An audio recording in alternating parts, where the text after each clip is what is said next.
കേരളത്തിലെ ദേശീയപാത 66-ൽ നമ്മളിപ്പോൾ പറയുന്ന വീരമലക്കുന്ന് ഭാഗം മാത്രമല്ല 15 ഇടങ്ങളിൽ തകരാർ കണ്ടെത്തിയതായി കേന്ദ്ര സർക്കാർ. കെ.സി. വേണുഗോപാൽ എംപിയുടെ ചോദ്യത്തിനാണ് ഉപരിതല ഗതാഗത വകുപ്പ് മന്ത്രി നിതിൻ ഗഡ്കരിയുടെ രേഖാമൂലമുള്ള മറുപടി. Nobel Marikkaran, good evening. പ്രശ്നങ്ങളൊക്കെ കണ്ടെത്തിയിട്ടുണ്ട്. പ്രശ്നങ്ങളായി തുടരുകയും ആ പ്രശ്നം ഉണ്ടാക്കിയവരും തുടരുകയും ചെയ്യുന്ന വളരെ വിചിത്രമായ ഒരു സാഹചര്യമല്ലേ നോബൽ നമ്മൾ കാണുന്നത്? എന്താണ് നിതിൻ ഗഡ്കരിക്ക് ഇതിൽ പറയാനുള്ളത്?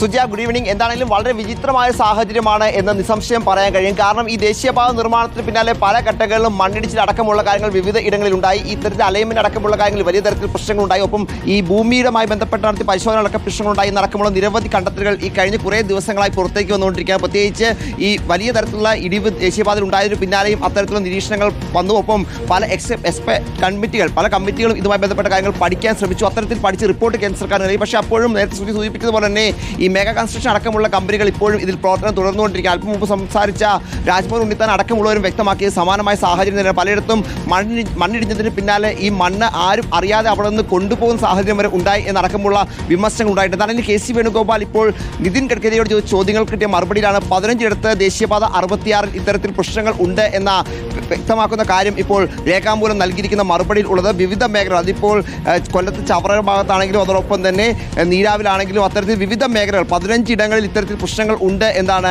ഇതിൽ കേന്ദ്ര സർക്കാർ വ്യക്തമാക്കുന്നത്. അത് പരിഹരിക്കാൻ വേണ്ട ശ്രമങ്ങൾ നടക്കുകയാണ്. അത് മാത്രമല്ല, നേരത്തെ ഈ വലിയ തരത്തിൽ ദേശീയപാതയിൽ ഇടിഞ്ഞപ്പോൾ അതുമായി ബന്ധപ്പെട്ട എക്സ്പെർട്ട് കമ്മിറ്റികൾ 2 കമ്മിറ്റികൾ വിശദമായി തന്നെ പഠിക്കുകയും ഇതുമായി ബന്ധപ്പെട്ടുകൊണ്ട് കേന്ദ്ര സർക്കാരിന് കൃത്യമായി റിപ്പോർട്ട് നൽകുകയും ചെയ്തു. അതിന്റെ അടിസ്ഥാനത്തിലാണ് ഇപ്പോൾ വീണ്ടും ഈ പ്രവർത്തനങ്ങൾ മുന്നോട്ട് കൊണ്ടുപോകുന്നത് എന്നുകൂടി ഇതിൽ വ്യക്തമാക്കുന്നുണ്ട്. എത്രയും വേഗം ഇത് നിർമ്മാണം പൂർത്തിയാകും എന്ന വിവരമാണ് പുറത്തേക്ക് വരുന്നത്. പക്ഷേ അപ്പോഴും നിരന്തരം ഈ പ്രശ്നങ്ങൾ തുടരുന്നു എന്നാണ്.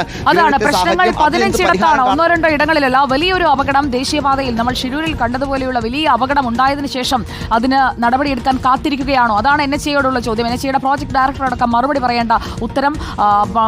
പറയേണ്ട ചോദ്യം അതാണ്. 19-ാം തീയതി ജൂൺ 19-നാണ് ഈ പരിശോധന നടത്തിയത്. എപ്പോൾ വേണമെങ്കിലും അപകടമുണ്ടാകാമെന്ന റിപ്പോർട്ട് കളക്ടർ നൽകിയിട്ടുണ്ട്. ആ റിപ്പോർട്ടിന്മേൽ എന്ത് നടപടിയായി? അതിനുള്ള ഉത്തരത്തിനായി നമുക്ക് കാത്തിരിക്കാം.